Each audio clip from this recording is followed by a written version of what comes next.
नमस्कार, एक बार फिर से आपका बहुत बहुत स्वागत है हमारे खास कार्यक्रम टॉप कॉप्स में।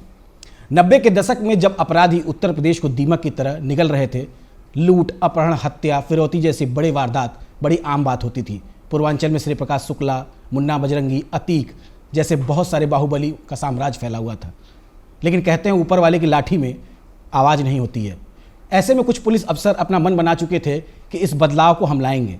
आज जो शख्सियत हमारे साथ हैं वो उसी दौर के बेहद ही निडर, दूरदर्शी और तेज तर्रार आईपीएस ऑफिसर हैं। उनका परिचय कराने के पहले हम दो लाइन ज़रूर कहना चाहेंगे कि हर जगह इत्र नहीं महका करते, कभी कभी शख्सियत भी खुशबू दे जाती है। हम बात कर रहे हैं 1994 बैच के आईपीएस ऑफिसर सुजीत पांडे जी की, जो उत्तर प्रदेश सरकार में कमिश्नरेट लागू होने के बाद पहले पुलिस कमिश्नर बने और वर्तमान में एडीजी लखनऊ जोन है और डीजी पद पर उनका प्रमोशन भी हो चुका है। सर, बहुत बहुत स्वागत है हमारे खास कार्यक्रम में। Thank you so much. Sir, पहला सवाल, आपकी सर्विस में आपको उत्कृष्ट से लेकर अति उत्कृष्ट तक के अवार्ड मिले, सारी चीज़ें मिली, लेकिन अगर हम बात करते हैं कि ये कहानी, ये तपस्या कहाँ से शुरू हुई, आप पढ़ाई कहाँ से शुरू किए, क्या कुछ रहा, क्या कुछ माँ पिताजी का सपना था और आईपीएस बनने तक का सफ़र क्या था? मेरे पिताजी बिहार कैडर में थे, आईएएस थे, और मेरी प्रारंभिक शिक्षा जो थी वह Bishop Westcott Ranchi and then Patna Loyola से हुई एंड सब्सिक्वेंटली मैं दिल्ली यूनिवर्सिटी में हिंदू कॉलेज से ग्रेजुएशन किया। सर्विसेज में आने का बहुत पहले से ही सपना था, प्रॉबेबली बिकॉज मैं इसी वातावरण में पला बढ़ा था एंड वर्दी मुझे बहुत ही अधिक अच्छी लगती थी हमेशा से ही। तो जब वर्दी मिली तो मैं बहुत खुश हुआ और जब ग्रेजुएशन में था उसके तुरंत उपरांत, हालांकि मेरा एक्सएलआरआई में भी हुआ, मैं गया भी वहाँ 2 दिन के लिए, but then I left it because मुझे यह ज्वाइन करना था सर्विसेज में। जब सिलेक्शन हुआ एंड उस पर भी यूपी कैडर मिला तो मुझसे अधिक खुशी किसी को हो नहीं सकती थी। सर, अच्छा बात करते हैं कि जब दिल्ली जाके आपने यूपीएससी की पढ़ाई शुरू की तो कठिनाई भी आती है, तमाम चीज़ें रहती हैं, क्योंकि अब जैसा कि आपने कहा कि फादर मेरे आईएएस थे, तो ऐसे में सुख सुविधाएं थी, वहाँ त्याग तपस्या थी, एक कठिन परिश्रम करना था। तो सर कैसे कुछ, क्या कोई उसके बारे में बताएं सर। यूपीएससी एक ऐसा एग्ज़ाम है जिसमें आपको दुनिया भूलना पड़ता है और मैं समझता हूँ आज 30 साल बाद भी वही चीज़ है, शायद और डिफ़िकल्टी हुआ हो, बट हमारे समय में भी जितने लोग हम तैयारी कर रहे थे, we had a good group and हम सब पहले हॉस्टल में और उसके बाद एक फ्लैट लेकर रहते थे एंड पूरी दुनिया भूल जाता है आदमी। आप अपनी पढ़ाई, revision, general studies, general knowledge and then subjects जो आप लेते हैं ऑप्शनल्स, इस पे इतना कंसंट्रेटेड रहते हैं कि लिटरली बाहर कुछ भी क्या हो रहा है पता नहीं चलता है। हाँ, मैं एक चीज़, बहुत तपस्या है। एक बात मैं ज़रूर कहना चाहूँगा कि मेरे लिए एक एडवांटेज यह था कि मेरे साथ ग्रुप बहुत अच्छा था और हम 6 लोग थे उस घर में और हम एक बैच में एक साथ 5 लोग कंप्लीट किए थे।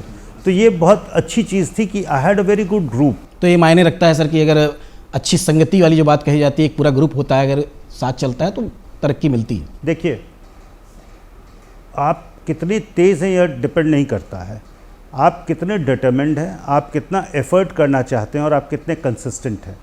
ये 3 चीज़ इतनी मायने रखती है। आप प्लानिंग कर लीजिए, you have to be very well planned when you prepare for UPSC. मैं उस समय की बात कर रहा हूँ, शायद ट्रेंड चेंज हो गया, बट आप बहुत वेल प्लान रहिए, आप बहुत फोकस्ड रहिए कि आपको क्या करना है, क्या नहीं करना। एंड सर्टेनली आपके पास अगर ऐसा ग्रुप है जो आपको रिविज़न में हेल्प कर रहा है छोटी छोटी चीज़ों के, तो यह मायने रखता है। तो तपस्या तो बहुत अधिक है, इससे अधिक तपस्या किस चीज़ में मैं नहीं जानता हूँ। सर, अभी तक आपने जो बताया इससे इतना तो समझ में आया कि ये संघर्ष है, तपस्या, इस बात को कहने, लेकिन इस तैयारी को कैसे आपने किया और कैसे चीज़ें मतलब आगे बढ़ी, क्योंकि समय लगा इस मुकाम तक आने में। तो कैसे रिवीजन था, क्या पढ़ाई का एक पैटर्न था, क्योंकि युवाओं को जानना ज़रूरी है, क्योंकि आजकल रील पे ज़्यादा दुनिया जा रही है, रियल पे नहीं है। कैसे सर देखते हैं? देखिए, ग्रेजुएशन मैंने हिस्ट्री ऑनर्स में किया था और मेरा रिज़ल्ट बहुत ही अच्छा था, बहुत अच्छा रहा था हमेशा। बट जब आप तैयारी करते हैं तो ऑप्शनल्स होते थे। अब एक ऑप्शनल है, पहले उस समय 2 ऑप्शनल्स होते थे। तो ये प्रोसेस शुरू हो जाता है जब आप ग्रेजुएशन में रहते हैं कि आपको ये पता होना चाहिए कि सिलेबस क्या है, इसके नोट्स कितने हैं। You go through the questions which have come in the past 5-10 years. आपको ये मालूम होना चाहिए कि कौन से क्वेश्चंस कितने बड़े आते हैं, किस तरह के पैटर्न के आते हैं। आज भी वही चीज़ है। बात करें आजकल के युवा जो हैं वो रील की तरफ ज़्यादा भाग रहे हैं, रियल लाइफ की तरफ नहीं जा रहे हैं। और पुलिसिंग की बात करें तो आप सर ऐसा क्या सुझाव देना चाहते हैं, क्योंकि एक अपना एक ऑरा होता है, सिस्टम होता है कि आपको कहाँ बढ़ना है, एक सोच होती है, जिस सोच को लेकर आप आगे बढ़े और इस मुकाम पे पहुँचे। तो आजकल के युवाओं को क्या संदेश देना चाहेंगे, क्योंकि वो बिल्कुल भटक रहे हैं, जैसा कि आप देख रहे होंगे आपके सामने चीज़ें बड़ी बदलती नज़र आ रही है। तो उन युवाओं को क्या शिक्षा देंगे, और जो यूपीएससी की तैयारी कर रहे हैं वो न हारें, वो जीतें, उसके लिए क्या समझाते हैं? सबसे बड़ी शिक्षा यही है कि आप यह डिटर्मिनेशन के साथ चलें कि आप जीतेंगे। It may take you 1 attempt, 2 attempts, 3 attempts, हो सकता है, वो किस्मत की बात होती है, बहुत आपकी तैयारी में कई चूक होती है।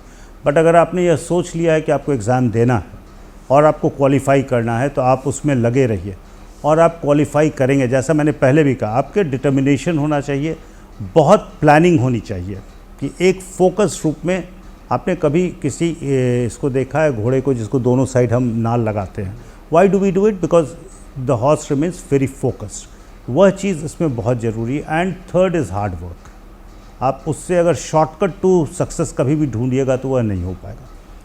मैं एक स्टेप और आगे जाऊंगा, मैं कहूँगा लोगों को पुलिस में क्यों आना चाहिए, क्योंकि मैं इसका बहुत कायल हूँ। वो मैं इसलिए कहूँगा बिकॉज आप एक इंटरनल सिक्योरिटी के बहुत प्रोमिनेंट पार्ट रहते हैं, तो यू कंट्रीब्यूट अ लॉट देश के लिए। नंबर 2, आप इंस्टेंट जस्टिस देते हैं। किसी को कोई परेशानी है, आपको देखकर उसे अच्छा लगता है। हमारे आपके किसी के घर में अगर कोई महिला रात में चल रही है, कहीं बाहर जा रही है, वो डरी हुई है, अननोन 2 वर्दी में आदमी दिख जाए तो हमें बहुत राहत मिलती है ना। तो मैं हमेशा इस बात को कहता हूँ कि पुलिस मदद के लिए है। 1-2 एक्सेप्शंस कभी कंट्री में कहीं हो जाए उसकी बात मैं नहीं करता हूँ, but 99.9% policeman they are there to help people. एक तरफ सर आप आईपीएस की पढ़ाई पूरी कर रहे थे, दूसरी तरफ अगर बात करें तो उस दौर में 90 का जो दशक था, उस समय प्रदेश में माफिया राज चल रहा था। अगर बात करें तो गाजीपुर, फतेहपुर, मैनपुरी, मऊ, मुरादाबाद, वाराणसी, बुलंदशहर के आप कप्तान रहे, और ये वो जगह हैं जहाँ पे जो है माफियाओं, बाहुबलियों का बोलबाला था। सर तो कैसे इस मामले को हैंडल किया? क्योंकि पहली ही पोस्टिंग जब होती है तो एक तमाम क्यूरियोसिटी रहती है, क्योंकि जिम्मेदारी होती है कि हम जा रहे हैं, तो ये जाते ही आपको एक बड़ी चुनौती मिली। कैसे देखा आपने सर? हाँ, मैं उसके थोड़ा पहले आऊँगा। मुझे पहली चुनौती जो मैं कहूँगा, और उसमें मुझे बहुत मज़ा भी आया, मेरी पोस्टिंग हुई जब एसपी सिटी लखनऊ के रूप में, और वो बहुत सालों डेकेड्स के बाद शिया सुन्नी का वह जुलूस निकलने का दौर था 1997 में, और वो मेरे लिए बहुत बड़ा चैलेंज था। बिकॉज बहुत कम नौकरी थी और जितनी फ़ोर्स मुझे मिली थी उतनी तो मैंने सोची ही नहीं थी कि इतनी फ़ोर्स कभी कोई हैंडल कर सकता है। पर जब ग्राउंड में उस फोर्स को देखता था और इतनी भीड़ हो जाती थी एक साथ इस पूरे पुराने लखनऊ के एरिया में, तो वो फोर्स ही नहीं दिखती थी कि ये है कहाँ, और मैं भी परेशान होता था कि इसमें कैसे इसको टैकल किया जाए। बट वो एक बहुत बड़ा लर्निंग एक्सपीरियंस था। And I had a very good SSP जो बाद में डीजीपी भी रहे, श्री ओपी सिंह साहब, एंड उन्होंने बहुत सिखाया भी उस पीरियड में, और पुलिसिंग कैसे होती है और कैसे लॉ एंड ऑर्डर टैकल करना चाहिए। वह फेज़ जब निकल गया, उसमें गवर्नमेंट ने सम्मानित भी किया हम लोगों को स्टेट अवार्ड से, सभी को। श्री कल्याण सिंह जी थे मुख्यमंत्री, जिन्होंने उसको उस समय सभी को यहीं राजभवन के सामने 15 अगस्त के फंक्शन में यह अवार्ड दिया गया था। बट उसके बाद पूर्वांचल में एक के बाद एक बहुत इंसिडेंट्स हुए जिसमें माफिया से मेरा तो बहुत ही टकराव हो गया था। Without naming him I would say कि बहुत अधिक हो गया। एंड स्पेशली यह कल्मिनेट किया जब गाज़ीपुर मेरी पोस्टिंग रही एंड कुछ एनकाउंटर्स हुए, एंड सब्सिक्वेंटली जब मऊ का दंगा हुआ और 2005 में मुझे भेजा गया था, और एफआईआर लिखाने के बाद फिर अरेस्ट किया गया, एंड जब सीजर्स हो रहे थे, तो वो एक डिफ़िकल्ट फेज़ था। बट पुलिसिंग के लिहाज से मेरे लिए बहुत अच्छा था कि आपको करने का एक मौका मिलता है किसी भी फेज़ में। मैं कहूँगा 90 हो, 94 के बाद 98, 99 से 2000 का पूरा पीरियड हो, आप इम्पार्शियल रहिए, आप अपनी इंटीग्रिटी बना कर रखिए। अगर इंटीग्रिटी नहीं रहेगी तो पब्लिक सपोर्ट कभी नहीं मिलता है, और किसी भी क्राइसिस में आप एक्सपोज हो जाते हैं। तो किसी भी यंग ऑफिसर के लिए मैं ये कहूँगा कि आप अपनी इंटीग्रिटी ठीक रखिए। आपका वह पार्ट बहुत स्ट्रांग होना चाहिए कि the perception the public also they should know कि ये ही मीन्स बिजनेस और ये ईमानदार आदमी है या ये पक्षपात नहीं करता है। And when you take action, बीच में मत लीजिए, पूरे एक्शन लीजिए। वही करता आया हूँ, and God has been very kind कि अभी तक बहुत अच्छा रहा। सर 98 की बात कर रहे हैं, एसटीएफ का गठन हुआ था, श्री प्रकाश शुक्ला 98 में ही आप लोगों ने उनको जो है निस्तो नाबूद कर दिया। लेकिन सर वो दौर कैसा था, क्योंकि 98 में आप एसपी सिटी थे लखनऊ, और श्री प्रकाश शुक्ला उस समय मौजूद था, तो सर कभी आमना सामना हुआ, कभी ऐसी कोई चीज़ हुई, कोई धमकी आपके पास कभी कुछ आई, क्योंकि लखनऊ से उसका सिंडिकेट ज़्यादा चलता था? नहीं, श्री प्रकाश शुक्ला उसके तुरंत बाद, जहाँ तक मुझे याद आता है कि पुलिस मुठभेड़ में श्री प्रकाश शुक्ला मारा गया था। बट एक और उस समय बड़ा नामी अपराधी था, चट्टान सिंह शायद उसका नाम था, जिसको कि एसपीसीटी की टीम ने उसका इनकाउंटर किया था और ये बहुत ही अच्छा इनकाउंटर हुआ था। और मुझे यह प्रकरण सिर्फ इसलिए याद है कि माननीय मुख्यमंत्री जी कल्याण सिंह जी उस समय प्रॉबली गोरखपुर में थे, जहाँ से उन्होंने सिर्फ ना एसएसपी से साहब से बात की थी, बल्कि मुझे भी बात की थी और बधाई देने के लिए, क्योंकि वो मेरे लिए फ़र्स्ट एक्सपीरियंस था, तो मुझे वो बहुत अच्छा लगा था। माफिया का दौर रहा, ईस्टर्न यूपी में भी था, कोल में भी थोड़ा बहुत था, बट उस समय भी और बाद में जब मैं एसटीएफ देख रहा था उस समय भी मुझे उनके खिलाफ कार्रवाई करने का काफ़ी मौका मिला। एंड 2018 के बाद तो ये ख़त्म ही होता चला गया है लगातार, आप देखेंगे कि एंड जहाँ जहाँ भी रहा उसके बाद कभी कोई डिफ़िकल्टी मुझे नहीं हुई है किसी के खिलाफ काम करने में, या कहीं से कोई अप्रोच नहीं कर पाया है कि इसके खिलाफ करो, इसके खिलाफ ना करो। तो खुश दिल आपने हमेशा इसको जो है खूब बढ़िया से। Policing is all about acting against them, तो इसमें कौन रोक सकता है। सर, एक लंबा समय आपने सीबीआई में दिया। भारत की एक ऐसी एजेंसी है जिसको हर आदमी उसमें विश्वास करता है। अगर बात करें तो क्या कुछ रहा सीबीआई का वो दौर सर, क्योंकि एक लंबा समय 7 से 8 साल से आपने दिया, तो क्या कुछ रहा उस बीच में और क्या अनुभव किया आपने उसको लेकर? मैं जितनी तारीफ़ करूं सीबीआई की उतना कम होगा, बिकॉज़ एक बहुत ही प्रोफेशनल ऑर्गेनाइजेशन है और आप हर एक चीज़ को जब कुछ भी लिखते हैं तो you say that with evidence कि मैं यह लिख रहा हूं तो इसके पीछे यह कारण है। और सीबीआई 7 साल रहा मैं, और उस बीच जो ट्रेडिशनल क्राइम्स हम कहते हैं, स्पेशल क्राइम्स, वह देखा, एसटीएफ भी देखा, एकेडमी भी देखा, एंटी करप्शन भी देखा। तो बहुत ही एनरिचिंग एक्सपीरियंस रहा, बहुत सीखने को मिला अपार्ट फ्रॉम एनीथिंग एल्स। और उसका प्रोसीजर जो है वो बहुत अच्छा होता है। आप अगर कहीं गलती करते भी हैं तो ऊपर उस चीज़ को पॉइंट आउट हो जाएगा किसी भी लेवल पे। बहुत चर्निंग होती है किसी भी फाइल की। तो मैं एक लाइन में कह सकता हूँ बहुत ही अच्छा पीरियड रहा 7 साल का। सर, बट सीबीआई का नाम सुनते ही जो लोग हैं घबरा जाते हैं कि आखिर कैसा पैटर्न रहता है, इतना मतलब निष्पक्ष जांच आखिर जो होती है उसके पीछे क्या रणनीति रहती है, क्योंकि आपने करीब से देखा है। देखिए, सीबीआई में भी, मैं अब यूपी पुलिस के बारे में भी यही कहूँगा, बट देन सीबीआई में एक पूरी टीम काम करती है और वह टीम बिल्कुल, उसका कोई बायस नहीं हो सकता है। डे 1 से प्लान ऑफ एक्शन बनता है कि इस केस में हमें क्या क्या काम करना है। हर एक पॉइंट पर हम एविडेंस ढूंढते हैं, वह ऐसा एविडेंस जो कोर्ट में हम प्रूव कर सकें। एंड उस एविडेंस को जब हम पूरी तरह इकट्ठा कर लेते हैं तो हम उसको इवैल्यूएट करते हैं हर एक स्टेज पर, चाहे वो इन्वेस्टिगेटिंग ऑफिसर के लेवल पर हो, एसपी के लेवल पे हो, लीगल सेल में जब वो जाता है अलग अलग लेवल पर उसमें हो, और हर एक आदमी अपने पॉइंट ऑफ व्यू से उसको देखता है कि इसमें यह जो केस किया जा रहा है यह बिल्कुल निष्पक्ष हो, फेयर हो और टू द पॉइंट हो, जिसको कि आप कभी भी उसमें कोर्ट में आपको किसी पॉइंट पर मुंह की ना खानी पड़े। इसीलिए आप देखेंगे जो इन्वेस्टिगेशंस होते हैं वो बहुत फुल प्रूफ होते हैं बाय एंड लार्ज सीबीआई में। एंड मुझे यह काम करने में बहुत मज़ा आया, मोर देन मज़ा आया, बहुत सीखने को मिला। टाइम टेकिंग होता है पर निष्पक्ष टाइम होता है। टेकिंग होता है बिकॉज आप बहुत डिटेल में देखते हैं चीज़ों को, और पूरी टीम लगती है उसमें, और हर एक का एक दूसरे से इंटरेक्शन होता है कि अगर मैंने कोई बात कही है, अपना पॉइंट ऑफ व्यू रखा है, तो क्यों रखा है यह मुझे एक्सप्लेन करना पड़ता है। सर, अगर बात करें 1993 की, कई मामले हुए, कॉमनवेल्थ गेम की बात करें, नंदीग्राम हिंसा की बात करें, वहाँ पे क्या मामला हुआ था? कुछ लोगों का आपने अपार्ट स्टेटमेंट भी लिया था गिरफ्तारी के बाद। 93 के मुंबई ब्लास्ट की बात शायद आप कर रहे होंगे। तो मुंबई ब्लास्ट का एक पार्ट मेरे द्वारा किया गया था बाद में, और चूँकि बहुत ही सेंसिटिव केस है, बट हाँ, I was a part of the 120+ convictions which took place and I feel proud कि मैं उसका एक पार्ट था। इससे अधिक सीबीआई का केस है, कुछ बताना भी ठीक नहीं है। जी। सर, पीएससी की एक बहुत बड़ी जिम्मेदारी आपको मिली, एडीजी आप रहे पीएससी। सर, राम मंदिर की बात करें, जो एक मतलब एक सपना था सबका, जो सैकड़ों साल बाद पूरा हुआ, उसमें एक बहुत बड़ा रोल अदा की पीएससी ने।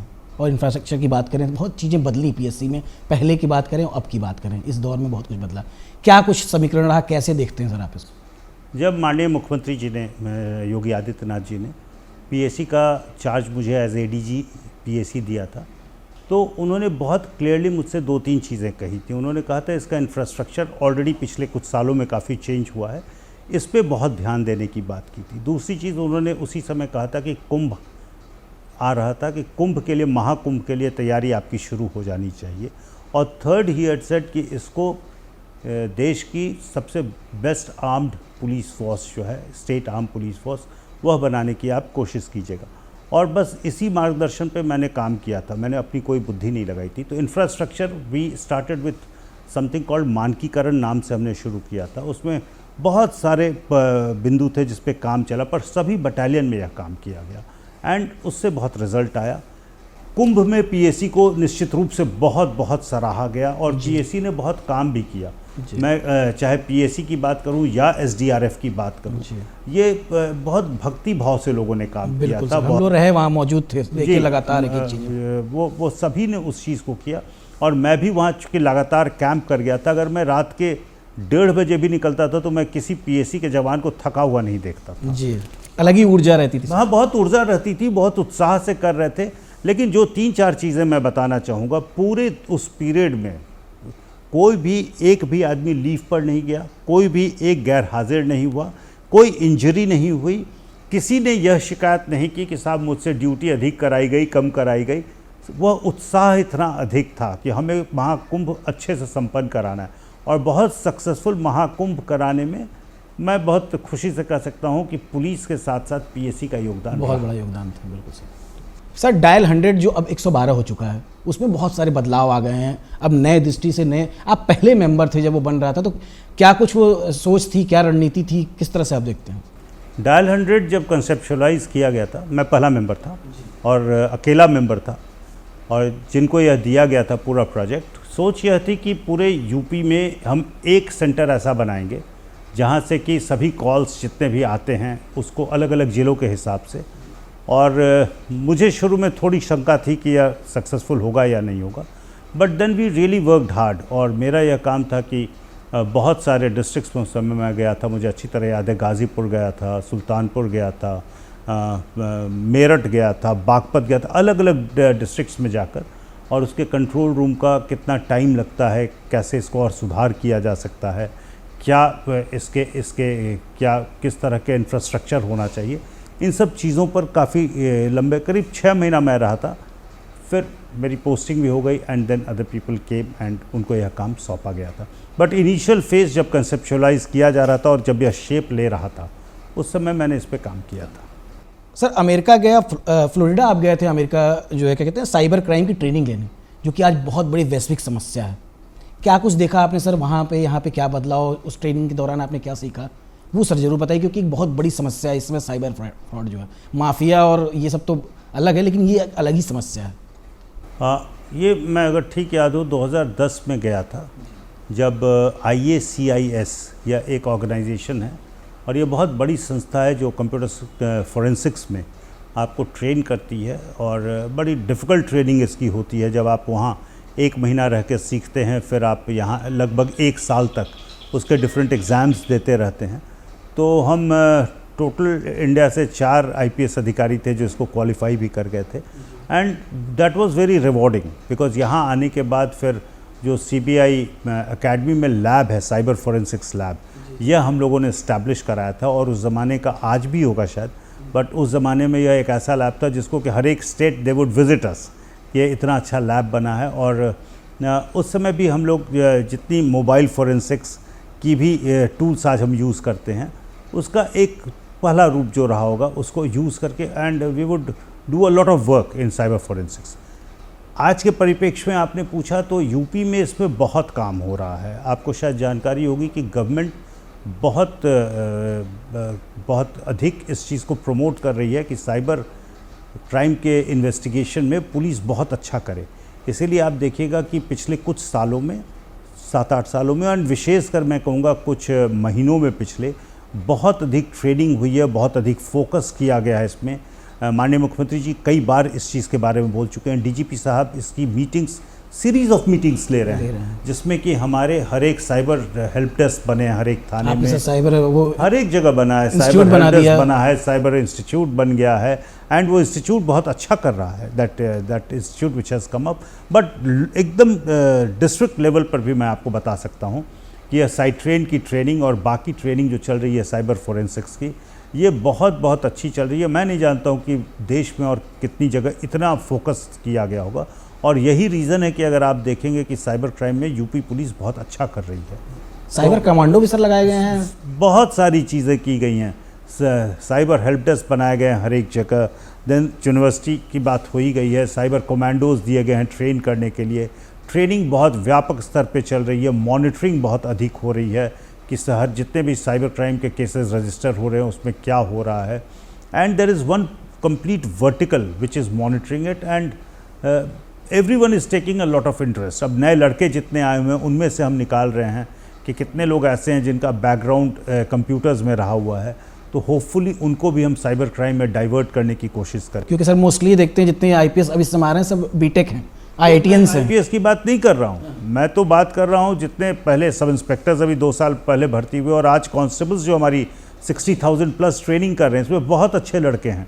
और आप देखिएगा अगले 1-2 साल 3 साल में पूरा दृष्टि बदल जाएगा और जितना सुधार हुआ है उससे और बहुत अधिक सुधार हो जाएगा, because we will have a huge number of trained people जो इसको एक बहुत प्रोफेशनल वे में इसके इन्वेस्टिगेशंस को करते मल्टीटास्किंग हो जाएंगे। बिल्कुल कर लेंगे। सर आप कमिश्नर रहे उस दौर में एक बहुत बड़ी महामारी आई, एक वो भी दौर था कोविड, जो शायद भूले नहीं जाता और शायद ही कोई परिवार ऐसा बचा था जहाँ पे कोई हादसा ना हुआ, लेकिन बड़े ही अच्छे ढंग से आपने मैनेजमेंट किया, हम लोग खुद मौजूद रहे, देखे चीज़ें कैसे आपने डील की। तो सर क्या लगा, उसका एक एक्सपीरियंस ज़रूर शेयर कीजिए, क्योंकि वो हमेशा एक याद जीवन से किसी के जाने वाली चीज़ नहीं है। तो कैसे पुलिसिंग को कंट्रोल किया, क्योंकि पुलिस का भी परिवार था, वो दिन रात बाहर काम करता था, मतलब अलग ही एक अद्भुत नज़ारा था, क्योंकि वही दिखते थे पुलिस या स्वास्थ्यकर्मी बस। बहुत विविड मेमोरी है उस कोविड की, बट जैसे मैंने कुंभ या राम जन्मभूमि के लास्ट ईयर के संबंध में पीएसी के लिए कहा, वही मैं लखनऊ पुलिस के लिए कहूँगा कि कोविड पीरियड में रोड पर कहीं भी पुलिस ने कोई कहीं कष्ट अपना बताया ही नहीं। हम घंटों घंटे पुलिस खड़ी रह जाती थी, वो मास्क लगाए हुए हम चेकिंग करते थे, पूरी ट्रैफिक को देखते थे कि कहीं कोई मूवमेंट जहाँ रेस्ट्रिक्टेड है नहीं हो पाए, जितने भी ये सब्ज़ी मंडियाँ थी वहाँ पर इन्फोर्स करना, हर एक जगह इस चीज़ को कोविड को इन्फोर्स करने, जब हम कॉलोनीज़ को घेरते थे कि इसमें अब कोई नहीं जाएगा, तो उसमें फिर ड्यूटीज़ लगाने में I will only say 3-4 things. Number 1, complete government support. Virtually हर एक दूसरे दिन रात में माननीय मुख्यमंत्री जी, पीएस होम, डीजीपी साहब, सभी लोग इस चीज़ को देखते थे कि पुलिस वाले भी सेफ़ हैं। ये बहुत बड़ी बात थी। सेकंड, बहुत अच्छा कोऑर्डिनेशन था between the doctors, police, administration, distribution of food, जितनी एजेंसीज थी वहाँ पर बहुत सारे लोग काम कर रहे थे जो खाना बांटने का भी काम। जी जी जी। तो वह समाज सेवी संस्थाएं इतनी थी, बट कोऑर्डिनेशन बहुत हो गया था। फिर एक फेज़ आया जब वो लोग चारों तरफ से भाग कर आ रहे थे बिल्कुल। और उसमें रात भर, बट मैं आपको बताऊं, एक रात में लगभग 2 बजे हम लोग उन्नाव और लखनऊ बॉर्डर पर थे, and suddenly we found honourable chief minister there, and उन्होंने पूरी व्यवस्था देखी। रात में खुद रात के 2:30 बज रहे थे और हम लोग बिल्कुल परेशान हुए कि मुख्यमंत्री भी इस समय घूम रहे हैं, और but he was very appreciative और बहुत सपोर्ट सिस्टम उन्होंने रखा कि नहीं आप लोग काम कर रहे हो, और ये बोलते जाते थे खुद भी संभल के रहिए। बिल्कुल सही बात। बट हर एक चीज़ को, जो भी चीज़ चाहा उस समय हम लोगों ने, जो भी हेल्प चाहा ऊपर से गवर्नमेंट से, होम डिपार्टमेंट ने, डीजी ऑफिस ने मुझे बहुत सपोर्ट किया था, and that is how we could do what all that we could do at that point. And Covid हुआ, मुझे भी हुआ, सब बहुत लोगों को हुआ उस पीरियड में। शायद ही मैं कह रहा हूं, डर नहीं लगता था कभी, कहीं भी किसी गली में भी जाने में यह नहीं लगता था कि यहाँ पर इतने कोविड के पेशेंट हैं। वो एक हो जाता है ना कि मुझे मदद करनी है, मुझ पर अब यह काम है और लोगों को हेल्प करना है और हॉस्पिटल पहुँचवाना है, खाना भिजवाना है। बट आपको मैं बताऊँ, उस पीरियड में इतने कॉल्स आते थे, कोई बुजुर्ग आदमी कॉल कर रहा है जिसको दवा की ज़रूरत हो जा रही है, मोस्ट अननोन लोग, सिलेंडर से एक बड़ा ऑक्सीजन सिलेंडर बड़ा इशू, अननोन, ये एकदम इनिशियल फेज में। And government was very clear कि आप मदद बहुत करेंगे सभी की, and that is what we were trying to do. केवल हम गवर्नमेंट इंस्ट्रक्शंस को फॉलो कर। एपीटीसी सीतापुर रहे, क्योंकि अब बात होती है कि आप जो लगभग 3 दशक का अनुभव है, इसके बाद से आप वहाँ पहुँचते हैं जहाँ पुलिस को ट्रेनिंग दी जाती है, तो जाहिर सी बात है एक अच्छा शिक्षक जो होता है वो बच्चों को शिक्षा देता है। क्या कुछ लगा आपको सर वहाँ पे, क्या शिक्षा दी आपने, जो क्योंकि युवा जो हमारे आ रहे हैं पुलिसकर्मी, उनको आप जैसे अधिकारी मिलते हैं शिक्षा देने के लिए, तो एक अपने आप में गर्व की बात है, तो क्या कुछ आपने उन्हें बताया? देखिए, मुझे पढ़ाने में बहुत मज़ा आता है, ठीक है, and I am very fortunate कि गवर्नमेंट ने मुझे वहाँ कुछ दिन रखा, जहाँ मैं एक पूरी जनरेशन को जो अगले 34-35 साल तक यूपी पुलिस को संवारेगी, सब इंस्पेक्टर्स का एक बहुत बड़ा लॉट था। पीटीसी एंड एपीटीसी दोनों को मिला लीजिए तो लगभग 2000 सब इंस्पेक्टर्स ट्रेनिंग या प्लाटून कमांडर्स ट्रेनिंग कर रहे थे। किसी भी ट्रेनिंग इंस्टीट्यूट में 3-4 चीज़ें बहुत आवश्यक होती हैं। नंबर 1 इज़ डिसिप्लिन, नंबर 2 कि आप यह इंश्योर कर लीजिए कि क्वालिटी ऑफ ट्रेनिंग बहुत अच्छी है। That is what we were trying to do. Class में जैसा मैंने कहा, मुझे पढ़ाने में बहुत मज़ा आता है, तो मैं क्लासेस बहुत लेता था और इंटरेक्शन बहुत करता था। एक अच्छी चीज़ ये हुई थी कि गवर्नमेंट ने उस समय पूरे कोर्स को रिवाइज़ किया था and everyone took interest. The training directorate took a lot of interest और पूरी कोर्स को रिवाइज़ किया गया था, नए सिरे से बनाया गया था। जो मॉडर्न ट्रेनिंग इक्विपमेंट्स हैं वो गवर्नमेंट ने हमें जो चीज़ चाहा वो दिया था। इंफ्रास्ट्रक्चर इसीलिए आप देखेंगे हर एक ट्रेनिंग इंस्टीट्यूट का बहुत बदला है पिछले कुछ सालों में। तो इससे आपको काम करने में बड़ा उत्साह रहता है कि चीज़ें बदल रही हैं, ट्रेनिंग बहुत अच्छी लग रही है। और आज भी जब मैं कहीं जाता हूँ और कोई नया प्लाटून कमांडर या कोई नया सब इंस्पेक्टर खड़ा होता है सामने और अच्छा दिखता है और वो कहता है कि साहब मैं वहाँ था, तो मुझे पर्सनली बड़ी खुशी होती है इस चीज़। सर, अच्छा बात करें मुख्यमंत्री योगी आदित्यनाथ जी के दिशा निर्देश में जिस तरह कानून व्यवस्था अब बदल गई है, कैसे देखते हैं आपको? क्या लगता है पहले के और अब के दौर? आप कोई बोल सकता है, मैं क्या बोलूँ, मैं तो इसका पार्ट हूँ। But ask anyone on road, he will tell you बहुत बदला है। And everyone has worked very hard under the naturally the able leadership of honourable chief minister. चूँकि वो बहुत पर्टिकुलर है, छोटी सी भी घटना का संज्ञान लिया जाता है, हर एक लेवल पर लिया जाता है। एंड मैं आपको बता सकता हूँ कि हर दिन इस पर बहुत मेहनत होती है कि कहीं कोई इंसिडेंट ना हो जाए। जैसे अभी मिशन, बहुत मेहनत होती है, बहुत नज़र रखते हैं। वह किसी भी चीज़ की होती है जिस पे वो नज़र रखते हैं, चाहे वो क्राइम हो, चाहे लॉ एंड ऑर्डर हो, या अगर कोई ट्रैफिक की समस्या कहीं हो जाए, किसी भी चीज़ पे अगर वो आम जन से जुड़ी हुई होती है, तो मैं देखता हूँ गवर्नमेंट बहुत पर्टिकुलर हो जाती है, डीजी ऑफिस बहुत पर्टिकुलर हो जाता है। एंड जैसे अभी मिशन शक्ति चल रहा है, तो फिर पूरी पुलिस इस चीज़ में बहुत कोशिश में लगी रहती है कि हमारे आपके घर की जितनी बेटियां हैं, जितनी महिलाएं हैं, छोटी बच्चियां हैं, वह स्कूल जाते समय, कॉलेज जाते समय कहीं कोई उनसे छेड़खानी ना हो जाए, और अगर हो जाए तो फिर जो भी शोहदी हैं या जो इस तरह का काम करते हैं, उनको हम पूर्ण दंड देने की स्थिति में रहें। And we make sure that एक लेसन देकर अगल बगल के तो कम से कम लोग इसको रिपीट ना करते। तो ये थे हमारे साथ सुजीत पांडे जी।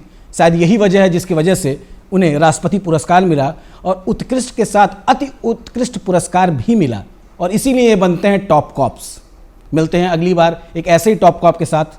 सर, बहुत बहुत धन्यवाद आपका। मैं आपका धन्यवाद करना चाहूँगा कि आपने यह मौका दिया, and I am really grateful to you and to Doordarshan. और साथ साथ मैं हर एक व्यक्ति से यह कहना चाहूँगा, लड़के से, लड़कियों से, सभी से, कि डू जॉइन पुलिस।